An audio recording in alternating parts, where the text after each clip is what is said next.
Gue mau bahas nih buka-bukaan dari A sampai Z nih. Menurut Mas Del tuh gimana sih revisi Undang-Undang TNI? Di masyarakat, di elemen masyarakat, undang-undang yang dibahas secara tertutup dan terburu-buru itu dampaknya selalu buruk. Misalkan Undang-Undang Cipta Kerja. Nah, itu kan udah contoh konkret dari 10 tahun ke belakang. Lalu yang kedua, yang disayangkan adalah Prabowo tidak mencoba untuk menghidupkan platform demokrasi yang dimatikan oleh Jokowi. Justru dia seolah memanfaatkan dalam tanda kutip menjadi eksekutor dari konsep yang pernah ada gitu. Jadi kalau menurut saya agak sulit juga kalau misalkan saya sekarang harus ngomong ini ada kemungkinan untuk menjadi dui fungsi. Tapi kalau lihat potensi mungkin itu akan ada kalau lihat historical dan lain sebagainya. Oke, kalau misalkan ngomong dari sudut kepentingan, ini balik lagi Mas, karena kita tidak tahu isi draftnya seperti apa, jadi kayaknya kurang etis juga kalau misalkan kita langsung ini kepentingannya. Kalau saya lebih menyorotinya dari kepentingan sisi masyarakatnya dulu. Ketika undang-undang ini hadir, apa yang menjadi implikasi terhadap masyarakatnya, terhadap sipil. Mengapa ini menjadi sekisruh ini? Yang pertama karena tidak ada keterbukaan. Keterbukaan ini implikasinya apa? Implikasinya kita punya sejarah, kita punya historis bahwa ketika TNI diberikan porsi lebih di dalam ada sesuatu yang tidak baik bisa terjadi. Ada sesuatu yang tidak baik bisa terjadi. Oke. Ini ada pengkhianatan terhadap reformasi. Bagaimana senior-senior kita, kakak-kakak kita mengorbankan darahnya, mengorbankan nyawanya untuk reformasi, menghapuskan dui fungsi, terus sekarang muncul potensi-potensi ini. Nah, jangan dilupakan juga secara lain historik di tahun 98, kita harus juga mundur 10 tahun ke belakang di era rezim Jokowi. Nah, di era rezim Jokowi, demokrasi ini ditidurkan 10 tahun. Demokrasi ini dibuat mati 10 tahun atas nama pembangunan, atas nama percepatan ekonomi, atas nama investasi. Jadi makanya tidak bergerak, masyarakat tidak bergerak mengkomen hal ini karena fungsi itu. Bukan tidak bergerak, jadi ada traumatis. Apakah Mas Del secara terbuka ingin menyampaikan bahwa Pak Prabowo ada berpotensi menjadi the next Soeharto? Secara potensi ya ada. Kalau misalkan kita ngomong konsep ya, secara konsep historical. Tapi akankah menjadi?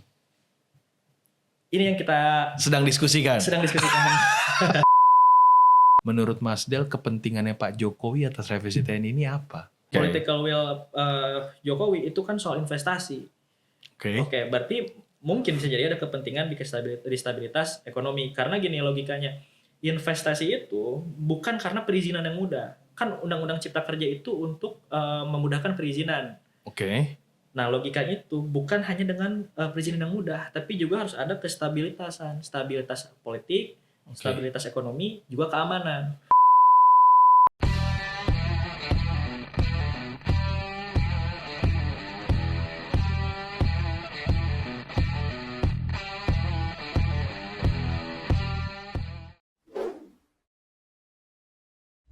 Assalamualaikum warahmatullahi wabarakatuh. Hai Novo viewers di seluruh Indonesia. Kembali lagi bersama saya Nofriski Triputra, host daripada Novo Podcast.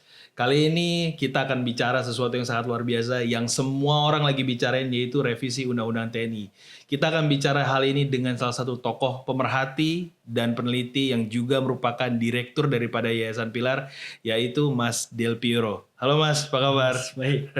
Jadi kali ini kita akan bicara mengkuliti dari A sampai Z. Apa sih yang direvisi sebenarnya? Kenapa masyarakat pada gundah? Lalu apa yang diambil sikapnya oleh pemerintah? Keep watching and stay tuned at Novo Podcast. Assalamualaikum Mas Del. Gimana kabarnya? Sehat, alhamdulillah. Alhamdulillah. Ya, senang banget nih hari ini bisa ketemu sama Mas Del. Katanya dengar-dengar dari Bandung ya? Iya, dari Bandung. Jauh nggak? Lumayan macet aja sih. Macet tujuan ya? Oke. Pertama senang banget gue sebagai hostnya dari Novo Podcast. Mas Del mau datang hari ini untuk cerita nih sebagai seorang pengamat dan peneliti ya. Yang gue tahu ya untuk terkait dengan revisi Undang-Undang TNI ya. Katanya satu Indonesia lagi ngobrolin nih. Ribet banget katanya kayaknya. Penentuannya ribet, pembahasannya ribet, terus juga pengesahannya ribet, semua ribet katanya gitu. Jadi ribet tuh dalam artian semuanya ada kontroversialnya. Ada yang protes, ada yang menyetujui. Jadi gue mau bahas nih buka-bukaan dari A sampai Z nih. Menurut Mas Del tuh gimana sih revisi Undang-Undang TNI? Jadi apakah ini benar-benar seperti yang kata semua orang, memang benar-benar ingin membuat satu dui fungsi ABRI atau itu hanya rumor belaka doang? Itu dulu deh pertanyaannya. Menurut Mas Del gimana? Oke, jadi kalau menurut saya agak sulit juga kalau misalkan saya sekarang harus ngomong ini ada kemungkinan untuk menjadi dui fungsi. Tapi kalau lihat potensi mungkin itu akan ada kalau lihat historical dan lain sebagainya. Jadi ngomongin masa depan ya, potensi masa depan ya. Potensi masa depan mungkin akan sekarang belum. Sekarang belum karena kita nggak bisa membahas atau menentukan ini ada atau enggak karena RUU-nya pun tidak terbuka. Oh, RUU-nya tidak terbuka. Tidak terbuka. Oh. Jadi kita tidak pegang draft RUU-nya gitu. Seharusnya terbuka. Seharusnya terbuka. Undang-undang peraturan pembentukan peraturan undang-undangan atau undang-undang P3 itu menyarankan undang-undang itu harus ada partisipasi masyarakat dan harus dibagikan. Partisipasi masyarakat itu sipil. Sipil dan harus dibagikan draftnya itu dalam proses bahkan bukan hanya hasil. Oke, tapi sampai hari ini belum pernah dibagikan. Sampai hari ini belum pernah dibagikan. Kalaupun ada itu yang beredar di media sosial dan nantinya kalaupun kita bahas tentang undang-undangnya secara spesifik, takutnya seperti kemarin sempat ramai di media sosial, terus pemerintah ngomong bahwa bukan yang itu, terus dia ngeluarin yang baru. Tapi maksudnya kita pertanyaannya nih ya, kenapa pemerintah tidak melakukan itu? Artinya kenapa tidak dikasih tahu gitu, tidak dipublish gitu loh sebelum pengesahan? Yang agak menarik ya, yang menjadi kebingungan publik juga. Jadi yang pertama ketika ada suatu perumusan peraturan perundangan atau perubahan itu dilihat dulu urgensinya, ada atau tidak urgensinya. Nah kalau misalkan kita mau belajar. Dulu zaman Orde Lama sempat ada tentara atau ABRI dilibatkan dalam fungsi sosial dan politik. Lalu Orde Baru tentu saja semua ingat tragedi 98 dan lain sebagainya karena adanya dui fungsi ABRI. Nah, cuman Orde Lama dan Orde Baru dia memiliki urgensinya masing-masing. Di Orde Lama dianggap dibutuhkan yang pertama itu karena adanya ketidakstabilan pasca kemerdekaan. Dan juga kalau misalkan mau ngomong asal-usul kekuasaan itu karena ABRI dianggap berjasa dalam kemerdekaan sehingga dilibatkan dalam pemerintahan. Ada historikalnya secara poin. Nah kalau misalkan kita mau ngomong Orde Baru ada beberapa yang mengatakan itu konsolidasi kekuatan Soeharto. Ada yang mengatakan itu untuk stabilitas politik karena waktu itu sedang fokus pembangunan ekonomi dan infrastruktur. Nah untuk rezim hari ini, rezimnya Prabowo dan Gibran. Tapi sebelum masuk ke sana, sebenarnya sudah digugurkan oleh Pak Presiden Abdurrahman Wahid kalau nggak salah ya? Iya, sudah waktu pasca reformasi. Pasca reformasi ya, karena mengingat sudah tidak ada urgensinya lagi. Betul. Gitu. Oke. 32 tahun 2004. Oke. Nah, kembali lagi ke hari ini. Di hari ini itu urgensinya kita tidak menemukan mengapa hal ini dibutuhkan. Undang-undang TNI kenapa dibutuhkan belum ada dari sudut pandang urgensi belum tahu nih apa. Nah dengan ketidakadaan informasi bahkan undang-undangnya sekalipun atau naskah akademik yang sulit didapat, jadi kita memiliki asumsi berdasarkan logika.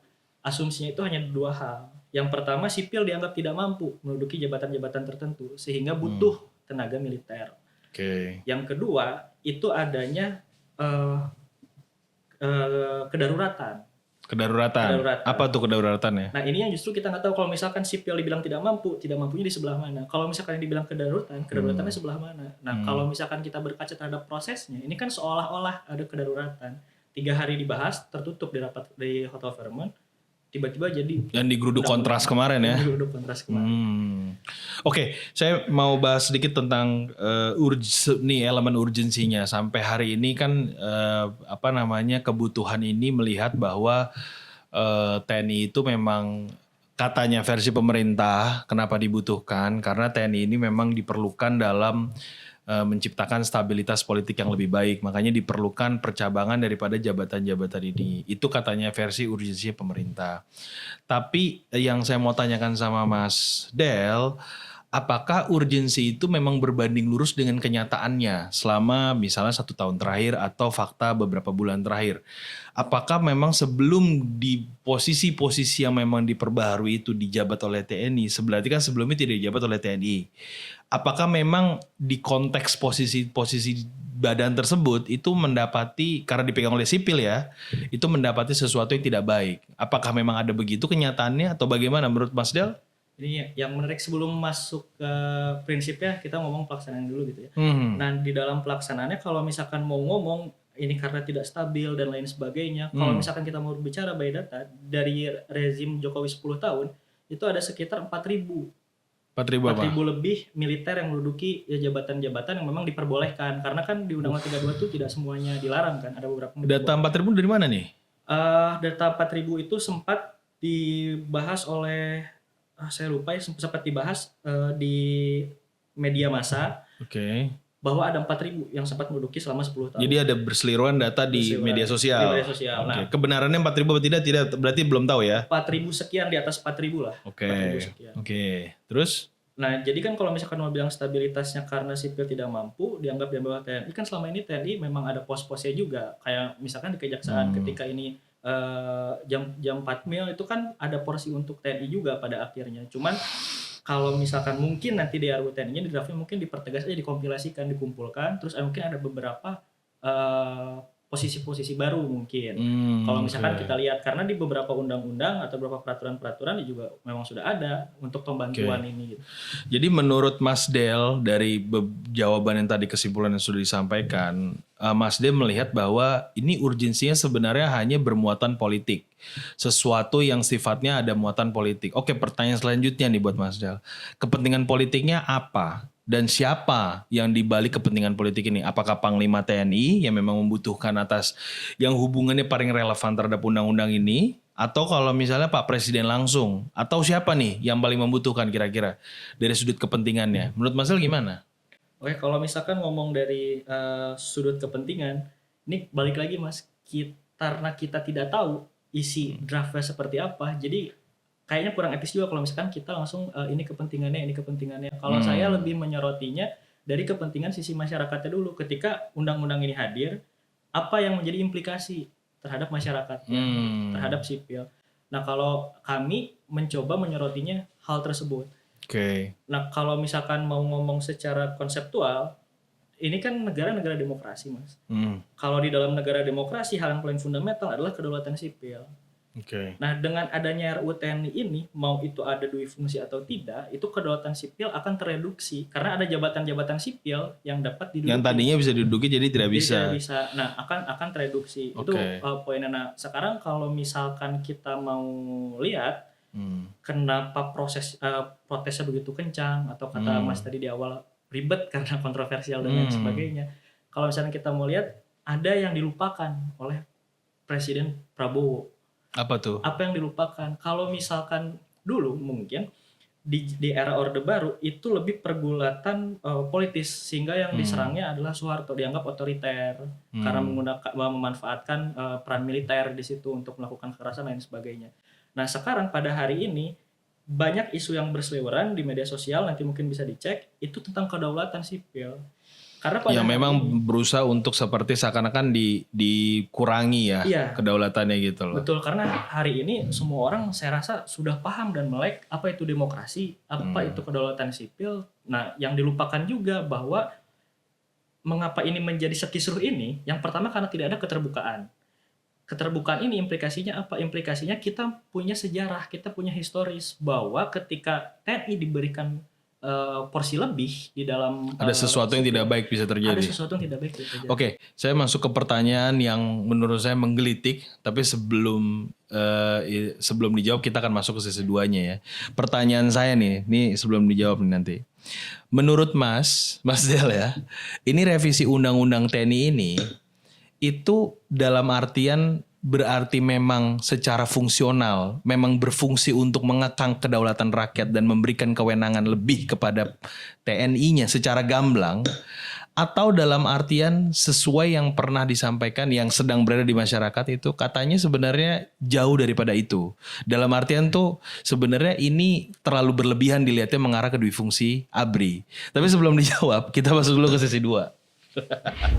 Jadi Mas Del, kita kembali ke pertanyaan sebelum berakhir sesi pertama tadi. Jadi secara substansi nih, menurut Mas Del, ini revisi Undang-Undang TNI ini benar-benar mengarah ke arah duifungsi ABRI-nya, atau memang sebenarnya kita nggak usah terlalu jauh ke arah sana gitu. Kita berbicara tentang ada pemangkasan potensi kedaulatan sipil, lalu juga ada kita bicara tentang supremasi TNI yang menjadi bakal luar biasa. Tapi sebenarnya secara substansi tidak mengarah ke situ. Yang benar yang mana ini sebenarnya? Secara revisi substansi, menurut Mas Del? Oke, jadi kalau misalkan kita ngomongin substansi, eh, balik lagi saya akan ngomongin secara konseptual karena teknisnya kita nggak punya draft RUU-nya. Nah, jadi secara konseptual gini, kalau misalkan ini dibilang berlebih-lebihan, tidak. Kalau misalkan dibilangnya ada potensi, iya. Nah, kenapa demikian? Karena kerangkanya kayak gini. Militer yang masuk ke dalam ranah sipil itu sebenarnya dilarang dalam negara demokrasi dan sudah banyak kesepakatan-kesepakatan internasional, PBB, CAT, kesepakatan Swiss yang mengatakan bahwa itu tidak diperbolehkan. Nah, mengapa tidak diperbolehkan? Yang pertama, kembali lagi negara demokrasi itu haluan pertamanya adalah kedaulatan sipil. Itu hal yang paling fundamental dalam demokrasi. Nah, jadi itu harus benar-benar menjadi supremasi utama. Betul. Tidak boleh melibatkan adanya keterlibatan militer. Betul. Nah, sekarang kalau misalkan kita ngomong konsep, banyak ahli yang udah berkata demikian. Misalkan Rousseau, John Locke, mereka bilang bahwa dalam negara demokrasi kedaulatan rakyat itu adalah yang paling utama karena sistem hubungan antara pemerintah dan masyarakat itu adalah kontrak sosial. Jadi masyarakat memberikan sedikit hak individunya kepada pemerintah yang dipilih secara sah untuk memperjuangkan secara pemilu untuk memperjuangkan hak-haknya, untuk menjamin hak-haknya, bukan untuk mengatur tetapi untuk menjamin hak-haknya. Nah, sekarang pertanyaannya, kalau misalkan terlalu banyak resistensi seperti ini, terus dengan kebijakan-kebijakan sebelumnya yang kita tahu seperti aparses dari masyarakat, hak mana yang diperjuangkan oleh pemerintah? Maka dengan demikian dapat hampir dikatakan kedaulatan sipil ini benar-benar terganggu dengan hadirnya RUU, kebijakan-kebijakan lain, terutama yang sedang dalam pembahasan hari ini, RUU TNI. Nah, secara teori, John Locke dan Rousseau mengatakan ketika kontrak sosial ini dibatalkan oleh pemerintah, tidak lagi pemerintah memberikan jaminan hak-hak masyarakatnya, maka secara sederhana masyarakat dapat mencabut hak yang diberikan juga kepada pemerintah. Karena pemerintah akan dianggap sah hanya jika dapat mempertahankan, memperjuangkan, menjamin hak-hak warga negaranya. Ketika tidak, maka sebenarnya pemerintah itu secara legitimasi sudah tercoreng. Oke, jadi maksud Mas Del ini dalam artian seharusnya secara konseptual pembahasan revisi undang-undang ini bahkan sebenarnya tidak perlu dilakukan, gitu kan? Yeah. Sebenarnya secara konseptual karena kita berbekal pada konsep bahwa ini sebuah negara demokrasi harusnya tidak ada pembahasan tentang revisi undang-undang TNI ini. Tapi kenyataannya nih kita harus bahas secara faktual juga. Sebelum ada revisi undang-undang TNI ini, itu jumlah yang tadi Mas kita sudah trigger juga itu sebenarnya sudah ada. Bahkan Mas mengklaim tadi ada di media sosial sudah ada 4.000. Artinya kan sebenarnya keterlibatan TNI bahkan sebelum revisi undang-undang ini sudah terjadi. Tapi kita baru mau melakukan satu reaktif yang luar biasa terhadap revisi undang-undang TNI ini karena terjadi sekarang dan memang menambah jumlah porsi fungsinya. Nah, yang saya ingin tanyakan ini cukup menggelitik nih Mas Del nih. Kenapa tidak didemo pada saat pemerintahan Pak Jokowi terkait dengan fungsi 4.000 orang yang memang sudah pernah terjadi sebelumnya? Saya nggak tahu apakah sudah ada atau belum pernah ada. Yang saya ingat belum pernah ada. Apakah artinya keresahan ini terjadi dipicu oleh karena pimpinannya adalah seorang sipil, jadi tidak perlu dibahas lebih dalam? Atau karena ini ada keterlibatan pimpinan kita adalah seorang mantan militer. Jadi ada gium politik khusus di sini nih. Menurut Mas Del gimana di sini? Apakah konsep itu benar apa adanya atau bagaimana cara mencerna yang baik? Karena kan sebelumnya kan pimpinan kita sipil. Tapi tidak pernah ada tuh terkait dengan keresahan bahwa kita protes nih orang-orang TNI ada di sini ada 4.000 loh. Sekarang tiba-tiba pimpinannya militer, kita merevisi, terjadilah gelombang masyarakat opini yang sangat luar biasa. Menurut Mas Del sebagai anak muda gimana? How do you see this? Jadi kalau misalkan mau mengatakan dulu kenapa seperti ini dan lain sebagainya. Dulu itu kan memang ada otoritas militer di luar perang. Ada beberapa hal atau misalkan ketika butuh tugas OSMP butuh tugas perbantuan dan lain sebagainya dari kementerian itu boleh meminta ketika butuh tenaga. Nah, cuman yang jadi permasalahan ini adalah pengaktifasian soal RUU TNI ini. Ada beberapa hal yang mau diubah. Dan lagi-lagi ini permasalahannya soal keterbukaan tadi. Kalau misalkan keterbukaannya jelas, isi undang-undangnya apa, di situ mungkin riaknya tidak akan sebesar sekarang. Nah, tapi yang perlu dicermati ini ada pengkhianatan terhadap reformasi. Bagaimana senior-senior kita, kakak-kakak kita mengorbankan darahnya, mengorbankan nyawanya untuk reformasi, menghapuskan dui fungsi, terus sekarang muncul potensi-potensi ini. Nah, jangan dilupakan juga secara lain historik di tahun 98, kita harus juga mundur 10 tahun ke belakang di era rezim Jokowi. Nah, di era rezim Jokowi, demokrasi ini ditidurkan 10 tahun. Demokrasi ini dibuat mati 10 tahun atas nama pembangunan, atas nama percepatan ekonomi, atas nama investasi. Jadi makanya tidak bergerak, masyarakat tidak bergerak mengkomen hal ini karena fungsi itu. Bukan tidak bergerak, jadi ada traumatis di masyarakat, di elemen masyarakat. Undang-undang yang dibahas secara tertutup dan terburu-buru itu dampaknya selalu buruk. Misalkan undang-undang cipta kerja. Nah, itu kan udah contoh konkret dari 10 tahun ke belakang. Lalu yang kedua, yang disayangkan adalah Prabowo tidak mencoba untuk menghidupkan platform demokrasi yang dimatikan oleh Jokowi. Justru dia seolah memanfaatkan dalam tanda kutip menjadi eksekutor dari konsep yang pernah ada gitu, konsep terburu-buru dan tertutup. Jadi seakan-akan di mata masyarakat beliau ini hanya meneruskan apa yang Pak Jokowi lakukan. Betul. Nah, jadi yang menjadi keresahan utama sebenarnya itu adalah yang pertama tidak terbuka, yang kedua terburu-buru, yang ketiga kita itu punya historis yang buruk, baik itu tentang UU TNI atau tentang undang-undang yang dibahas secara tertutup dan buru-buru. Oke. Nah, gue masuk lebih dalam lagi nih. Jadi kita tahu kita ada punya OMSP atau kewenangan operasi militer selain perang. Nah, fungsi ini kan sebenarnya sudah lama hadir. Sudah lama hadir, bukan baru kemarin sore ini. Tapi memang resistensi terhadap hal ini baru sangat luar biasa terjadinya saat ini. Bahkan kemarin ada gium bahwa orang kontras yang datang ke ke Hotel Fairmont untuk mencoba itu adalah dianggap sebagai antek asing. Nah, pertanyaan saya nih, yang kita masuk lebih detail nih Mas Del. Sebenarnya emang dari yang Mas ketahui, walaupun memang secara formil kita nggak terima draftnya, tapi yang secara formil Mas ketahui ya, artinya mungkin bisa salah bisa benar, tapi nggak apa-apa kita tanya aja. Emang yang dirubah dalam undang-undang TNI itu apa? Dari tadi belum ditanya soalnya nih. Apa sih yang dirubah? Oke, ini kita ngomongnya dalam tanda kutip asumsi ya, karena kita tidak menerima draft realnya, tapi dalam beberapa draft yang saya sempat terima, memang berubah-ubah. Cuman ada satu konsistensi yang agak meresahkan. Apa tuh? Di draft yang saya terima, draft pertama, itu di penjelasan pasal per pasal, saya lupa mungkin pasal 47 atau 37, penjelasan nomor 8, itu ada yang dianggap sebagai ancaman oleh militer. Salah satunya di nomor 8 itu ditetapkan oleh kebijakan presiden. Jadi kalau misalkan ada poin 1-7, 8-nya ditetapkan oleh presiden. Oke. Jadi presiden boleh menentukan sebuah keadaan darurat, betul, gitu maksudnya? Betul. Nah, di draft yang kemarin paling baru saya terima, ya, saya juga tidak yakin itu yang paling final. Itu di pasal sama, kalau nggak salah pasal 47 apa 37 saya lupa, itu saya bandingkan dengan Undang-Undang Nomor 32 yang 2004, itu isinya sama. Cuman ditambahkan satu poin. Poinnya itu ketika kementerian dan lembaga butuh bantuan militer itu atas kebijakan presiden. Jadi presiden dapat merekomendasikan, mungkin misalkan di pendidikan itu tidak masuk di dalam item di pasal tersebut. Terus presiden menganggap bisa presiden merekomendasikan. Terus di soal pensiun, masa pensiun itu dapat ditambahkan oleh presiden 2 tahun. Soal kebijakan presiden. Jadi kalau misalkan lihat draft yang diterima, ada pelimpahan kewenangan dari Panglima TNI ke presiden. Jadi memang kan Panglima TNI itu kan presiden. Cuman presiden diberikan kewenangan yang lebih. Panglima TNI kan tetap presiden, tapi presiden diberikan kewenangan yang berlebih dalam undang-undang itu.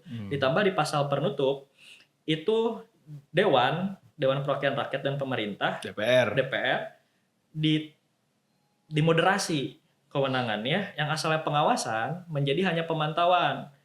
Dan di situ disebutkan pemantauan dan peninjauan atas undang-undang ini dilakukan 2 tahun setelah undang-undang ini berlaku. Jadi 2027 baru bisa diawasi, ya, dievaluasi lah. Nah, sedangkan undang-undang ini ditetapkan berlaku ketika ditetapkan. Which is tahun ini. Nah, jadi kalau misalkan kita lihat undang-undangnya, memang dari draft yang beredar memang ada potensi untuk ke sana. Jadi tidak mengherankan riak di masyarakat seperti hari ini. Cukup luar biasa. Nah, ini yang sebenarnya menjadi berbahaya, Mas, menurut saya, ketika pemerintah tetap diam tidak memberikan draft yang asli seperti apa, tidak melakukan keterbukaan, ini friksi. Itu akan menjadi friksi yang sangat luar biasa. Friksi antara TNI dan masyarakat ini akan berkepanjangan. Oke, gue tangkap ide ini bahwa satu sisi memang ada potensi friksi yang sangat luar biasa, tapi di satu sisi juga kita sedang mempertanyakan sikap pemerintah ini bagaimana sebenarnya. Nah, tadi udah jelaskan, jadi potensi yang dirubah itu kan ada beberapa kewenangan yang dialihkan ke presiden dalam konteks memang sebagai presiden. Walaupun kita tahu bahwa presiden juga merupakan panglima TNI tertinggi yang kedaulatan ini. Nah, pertanyaan saya nih sebelum kita masuk ke sesi 3 nih. Jadi pertanyaan menggelitiknya nih Mas Del. Tadi kan Mas Del udah jelasin bahwa terkait dengan kewenangan presiden yang memang bertambah. Nah, pertanyaan paling menggelitiknya sebelum kita masuk ke sesi selanjutnya. Ini memang benar murni hanya karena ada potensi presiden sebagai panglima tertinggi TNI ya ingin memiliki absolute control atas pasukannya, atau memang sebenarnya nggak ada tuh begitu tuh. Ini cuman ya Pak Presiden melihat bahwa ada banyak orang-orang TNI yang memang sudah lama bekerja tapi tidak punya maksudnya ada sentuhan kekuasaan sehingga dia ingin memberi ruang kepada pekerjaan ataupun kekuasaan kepada para TNI yang memang bisa diberdayakan. Arahnya ini kemana sebenarnya? Ini kan harus ada jawaban nih sebenarnya. Tapi sebelum kita jawab, kita break dulu for session 3. Nah Mas Del, kembali ke session 3 nih. Kita kembali ke pertanyaan sebelum beresin tadi. Jadi menurut Mas Del gimana itu? Bener-bener Pak Presiden hanya ingin absolute control atas pasukannya? Atau sebenarnya ini hanya berlebihan doang? Enggak sih, sebenarnya cuma kayak aduh kasihan itu belum ada yang menikmati kekuasaan sebelumnya. Hanya memberikan ruang pekerjaan doang sebenarnya. How he utilize pasukannya gitu untuk kebutuhan dia juga. Yang memang gak ada relevansinya terhadap absolute control. Menurut Mas Del gimana nih jawabannya? Oke, kalau kita lihat, baik lagi kalau kita lihat sejarah zaman Soeharto itu. Kan kurang lebih dia latar belakangnya sama-sama militer ya, militeristik. Oke. Nah, karakter pemimpin militer itu dia strategis. Jadi kalau misalkan mau dilihat zaman Soeharto itu undang-undang gak banyak. Oke. Banyaknya Oke sekarang nih ya pusing banget semua undang-undang bejibun. Betul. Dulu kan mungkin banyaknya instruksi presiden. Berfungsi kagak nggak tahu kita. Ya, okay. Terus. Nah ini kan yang dicoba lakukan Prabowo mirip-mirip. Efisiensi anggaran dia pakai impres.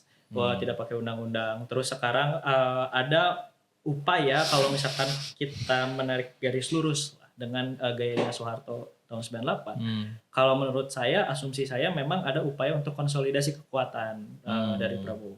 Untuk apanya kita belum tahu. Tapi yang perlu dicermati, mengapa ini menjadi berbahaya.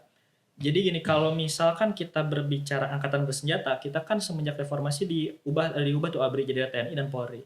Dipisahkan. Antara TNI dengan Polri dipisahkan. Nah kalau kita ngomong TNI dan Polri itu cara pendidikannya dia beda. Nah kalau kita ngomong Polri itu sipil yang dipersenjatai. Nah kalau misalkan kita ngomong TNI itu kan lain cerita. Malah dalam tanda kutip dia memonopoli alat kekerasan lah. Apapun itu. Karena memang tujuannya untuk berperang, melindungi kepentingan nasional, dari pertahanan untuk penjajahan, semua segala macam. Sedangkan kan Polri untuk keamanan, untuk konflik pidana dan lain sebagainya. Nah, jadi yang ditakutkan ketika misalkan ini terjadi, itu pendekatan yang berbeda. Kalau misalkan dulu konflik horizontal itu pendekatannya lebih ke arah negosiasi, lobby, dan lain sebagainya. Yang dikhawatirkan ketika ini menjadi ranahnya militer, pendekatannya juga militerisasi. Iya, lebih koersif. Lebih koersif, condong terhadap kekerasan, itu kan yang terjadi di tahun 98. Dan kalau misalkan kita lihat konflik-konflik yang ditangani oleh TNI kan lebih ke arah sana, ada pelanggaran HAM dan lain sebagainya, itu yang ditakutkan. Apakah Mas Del secara terbuka ingin menyampaikan bahwa Pak Prabowo ada berpotensi menjadi the next Soeharto? Secara potensi ya ada. Kalau misalkan kita ngomong konsep ya, secara konsep historicalnya. Tapi akankah menjadi? Ini yang kita sedang diskusikan. Kan bagaimanapun memang kita tidak bisa tidak menarik benang merah antara Pak Prabowo dengan Pak Soeharto sebagai bagian dari keluarga cendana sebelumnya. Tapi memperhatikan bahwa apakah Pak Prabowo akan menjadi naik Pak Soeharto, saya rasa kita masih terlalu cepat. Betul. Karena memang butuh proses untuk evaluasi yang lebih panjang. Karena beliau juga baru memegang kekuasaan baru beberapa bulan. Tapi pertanyaan yang menggelitik nih, maksud saya ingin tahu banget dari Mas Del sebagai peneliti ya. Yang saya tahu bahwa revisi undang-undang ini kan memang masyarakat khususnya anak muda memang sangat luar biasa mencoba untuk mencari tahu, melawan semua segala macam.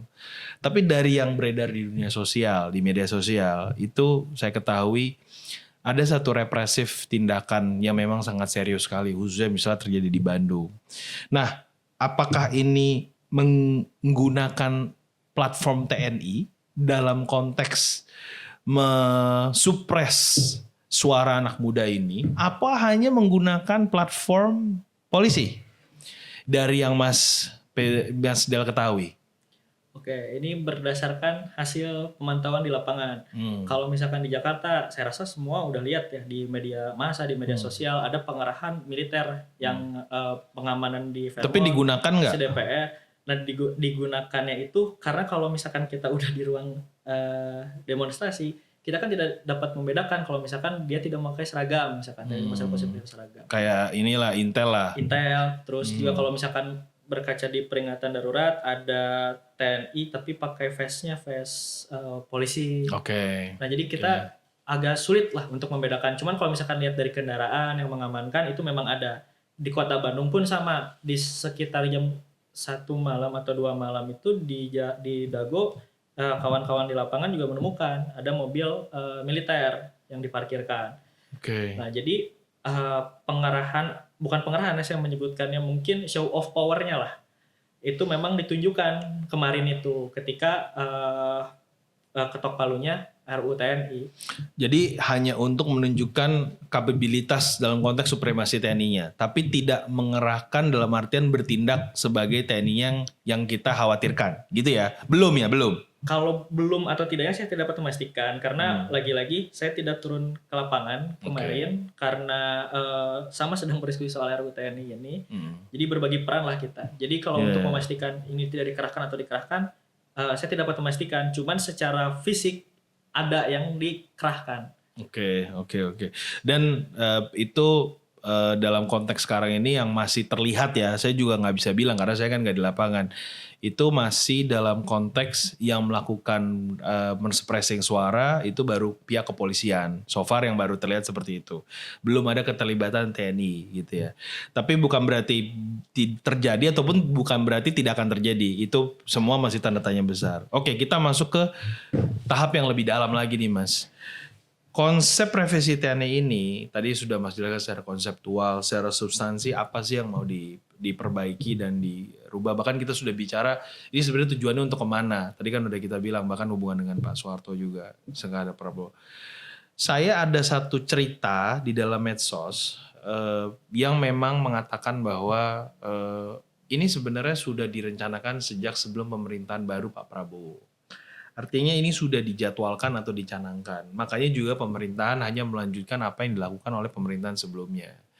Pertanyaan saya yang menurut saya perlu ditanyakan. Karena tadi kita ngomongin Pak Prabowo terus nih.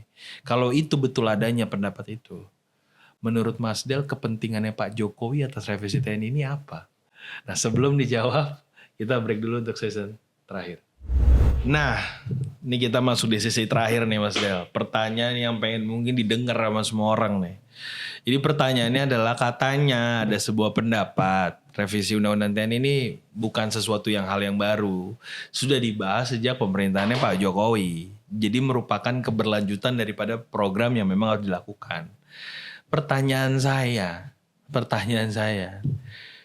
kalau memang itu benar adanya pendapat itu, kira-kira kepentingan Pak Jokowi atas revisi Undang-Undang TNI ini apa Mas Del? Kira-kira apa Mas Del? Ya silakan. What do you think? Betul memang ketika rezim Jokowi itu kita juga sempat mendiskusikan tentang dui fungsi TNI dan Polri. Karena waktu itu lagi hangat juga ada RUU TNI dan Polri yang akan dibahas. Nah cuman kelanjutannya itu yang kita tidak mendapatkan informasinya. Informasi terakhir UU Polri dibatalkan, UU TNI dilanjutkan. Tapi kan hari ini dua-duanya pun dilanjutkan. Nah, jadi itu ininya lah background-nya. Nah, kalau misalkan kita mau lihat kepentingan Pak rezim Jokowi ini apa, ini kita berandai-andai ya, mengira-ngira. Ya ngira-ngira karena nggak lagi bukan bicara sama Pak Jokowi nih. Namanya ngira menurut Bapak itu gimana ya kan gitu kan. Nah, Kalau misalkan kita mau ngomong konsep dari politik itu kan yang paling sering didengar atau yang paling familiar kan tentang political will, tentang keinginan politiknya seperti apa. Ini kan pemetaannya udah gampang banget sebenarnya. political Pak. Jadi kita lagi bicara political will Pak Jokowi nih. Ya, political will Jokowi itu kan soal investasi. Oke, berarti mungkin bisa jadi ada kepentingan di stabilitas ekonomi. Karena gini logikanya, investasi itu bukan karena perizinan yang mudah. Kan Undang-Undang Cipta Kerja itu untuk memudahkan perizinan. Nah, logikanya itu bukan hanya dengan perizinan yang mudah, tapi juga harus ada kestabilitasan, stabilitas politik, stabilitas ekonomi, juga keamanan. Tapi kalau ngelihat dari penjelasan barusan dari Mas Del, berarti sebenarnya political will yang ingin dibangun sama Pak Jokowi dengan berkaca kepada revisi undang-undang ada potensi baik juga dong sebenarnya. Karena itu yang menjaga stabilitas ekonomi yang tadi Mas Del bilang. Apa gimana? Ini yang jadi harus dipetakannya harus secara menyeluruh. Jadi sekarang kita geser ke Dewan Perwakilan Rakyatnya. Oke. Nah, Dewan Perwakilan Rakyat ini yang ngomong bukan saya, yang ngomong kalau saya nggak salah yang meneliti LIPI kalau saya nggak salah. Menurut penelitian LIPI itu 6 dari 10 anggota dewan itu pengusaha. Berarti artinya dia mendominasi. Dari sudut pandang banyaknya suara 6 dari 10 itu adalah pengusaha yang duduk di parlemen. Nah, jadi political will-nya itu tentu saja menguntungkan pengusaha. Itu basis logisnya gitu. Nah, sekarang yang jadi pertanyaan ketika berbicara tentang Undang-Undang Cipta Kerja dengan kemudahan investasinya, nah stabilitas ekonomi yang dijaga itu hanya untuk memudahkan investasinya saja. Tetapi kesediaan atau platform SDM untuk cukup ketika investasi itu datang atau ketika Indonesia dikatakan Indonesia emas 2045 itu tidak ada. Belum siap. Kalau mau ngomongin ranah pendidikan, S1 di Indonesia itu cuma 7%, S2 itu 0,48%. Jadi cuma S2 itu 80 ribuan, apalagi S3-nya itu makin lama makin dikit. Nah, jadi kalau misalkan lihat dari segi pendidikan atau misalkan dari program Jokowi yang siap kerja itu kan, kartu siap kerja itu kan juga tidak berjalan dengan baik.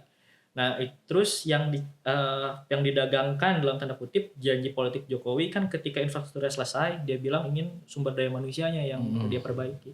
Tapi kan toh tidak terjadi juga hingga hari terakhir dia menjabat gitu. Nah, jadi yang perlu diperhatikan di Tapi yang masih pengen gue tangkap nih, apa relevansinya tadi antara tadi kan kita lagi bicara tentang revisi undang-undang TNI dengan political will-nya Pak Jokowi yang mengatakan ini menjaga stabilitas ekonomi tadi dengan didahului oleh Undang-Undang Cipta Kerja, lalu dengan stabilitas ekonomi yang juga sepertinya seakan-akan membutuhkan APH lah ataupun militerisasi untuk menjaga jangan sampai ada gangguan. Nah, dari konteks itu maksudnya yang gue pastikan adalah apakah itu berarti ingin mendukung ranah investasi yang memang dimotori oleh tadi jumlah pengusaha yang ada di DPR itu untuk kepentingan mereka atau ada hubungannya dengan relevansi ekonomi nasional dari konteks stabilitas ekonomi dan stabilitas militer ini gitu loh. Kalau misalkan ngomong rezim Jokowi ini karena kita belum bisa membaca nih rezim Prabowo arahnya kemana, apakah meneruskan itu benar meneruskan atau bagaimana. Nah, tapi kalau misalkan kita balik ke konteks sebelumnya, jadi yang ingin dikatakan adalah ini kepentingannya murni di soal investasi, tapi tidak disediakan soal lapangan pekerjaan dan sebagainya. Kalau misalkan ngomongin belum disediakan, belum atau misalkan karena rezim sudah selesai berarti tidak disediakan oleh rezim Jokowi. Rezim Prabowo kan kita belum membaca ke depan. Nah, tapi yang ingin dikatakan adalah ketika kita berbicara soal hal tersebut, ke ekonomi nasional dan sebagainya, kalau misalkan kita lihat data sekarang, data terkini, daya beli turun, dan itu kan menunjukkan bahwa ekonomi nasional juga terancam. Jadi yang ingin disampaikan mengenai tadi investasi dan sebagainya, itu adalah murni kepentingan kapital. Relevansi sama revisi undang-undang TNI? Untuk menjaga stabilitas, sehingga investasi mudah masuk. Karena by data lagi. Tapi bukannya itu jadi bagus kalau arahnya ke sana, Mas Del? Tapi masalahnya by data investasinya itu dia justru tidak sebaik yang diharapkan. Investasi yang masuk itu tidak sebaik diharapkan karena yang dalam pikiran rezim sebelumnya itu investasi itu hanya soal kemudahan saja. Tetapi lupa ada faktor-faktor lain juga di dalamnya. Oke, tapi kita tangkap dulu bahwa hubungan connecting the dot antara stabilisasi ekonomi dengan stabilisasi militerisme itu memang perlu pengkajian yang lebih dalam lagi. Pertanyaan saya, kan tadi bilang bahwa ada potensi kita semua berdiskusi menilai dari apa yang kita lihat. Ada potensi bahwa Pak Prabowo dengan absolute power terhadap Panglima TNI akan lebih mengarah ke militerisme. Tapi ini sedikit berbanding terbalik dengan situasi di mana kemarin dia baru menciptakan Danantara. Nah, Danantara ini kan sebagai platform yang sangat luar biasa terhadap kepentingan investasi. Ini kan membutuhkan stabilisasi ekonomi yang sangat baik. Karena sangat baik, lalu juga butuh iklim investasi yang sangat benar gitu loh. Tapi di satu sisi ada pendapat juga di dalam medsos dan di banyak orang bahwa kita nih inklusi nggak baik soalnya diganggu dulu sama ormas, diganggu sama preman, diganggu sama banyak orang, bahkan triliunan pergi dari itu gara-gara ini. Apakah kepentingan absolute power dalam konteks revisi Undang-Undang TNI tersebut mengarah potensinya ke sana dalam koneksi stabilitas ekonomi? Sebagai pertanyaan terakhir saya nih Mas. Oke, kalau saya sih lihatnya lebih harus ada keberhatian atau kehati-hatian lah yang kita sebagai perspektif masyarakat. Kehati-hatian itu letaknya di mana? Dengan adanya RUU TNI itu ada potensi muncul militerisme. Oke. Nah, ketika nanti ada Danantara yang nanti nge-hold dana sekian juta dolar, ya sekian juta dolar, terus nanti ada makan bergizi gratis, program-program unggulan Pak Prabowo, yang dikhawatirkan juga kita khawatirkan itu bagaimana nanti mungkin pemerintah ini juga bergeser jadi totalitarian. Melibatkan paramilitarisme di dalam proses itu. Iya, dalam proses itu karena itu yang sebenarnya ditakutkan. Saya tidak ingin berbicara mungkin Prabowo jadi totalitarian atau menjadi seorang fasisme ya, tapi yang ingin dibicarakan adalah secara konseptual hal itu mungkin terjadi. Karena yang aspek yang dibutuhkan sebelum terjadi kita antisipasi dulu.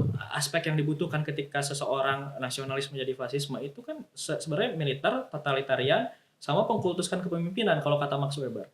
Nah, apakah yang itu salah dilakukan atau mungkin dilakukan tapi tidak sengaja gitu, tidak ada desain untuk menjadi kesana. Atau sebenarnya atau tidak dilakukan. Atau tidak dilakukan gitu. Nah itu cuman yang harus kita sedikit hati-hati kalau misalkan jangan sampai terjebak dalam prosesnya. Betul. Kalau misalkan kita lihat proses kebijakannya munculnya Danantara terus sekarang muncul RUU TNI gitu. Jadinya nanti kita akan selalu bergantung kepada pemerintah kan prinsip totalitarian gitu. Nah nanti diperkuat lagi dengan militeristik. Nah, ini yang menjadi cilaka dan menjadi juga salah satu ketakutan gitu dari makanya anak muda memberikan masukan. Betul. Agar seharusnya bagaimana yang idealnya ya. Oke. Thank you banget loh Mas Del sudah mau ngobrol sama gue panjang lebar nih. Kita kulitin bener-bener walaupun waktunya gak banyak tapi kita bener-bener kulitin luar biasa. Dan kepada Nova viewers semuanya di seluruh Indonesia, senang banget kita bisa bicara dengan revisi Undang-Undang TNI yang semua orang lagi ngomongin saat ini. Katanya ada yang pro, ada yang kontra ya. Check it out terus bagaimana kami mendiskusikan tentang hal itu. Seperti yang selalu gue bilang, politik itu seperti air, dia akan mengikuti di mana dia berada, tergantung daripada siapa yang menuangkannya dan siapa yang meminumnya. Bicaralah, lantanglah, tapi dengan cara yang baik. Stay tune and keep watching.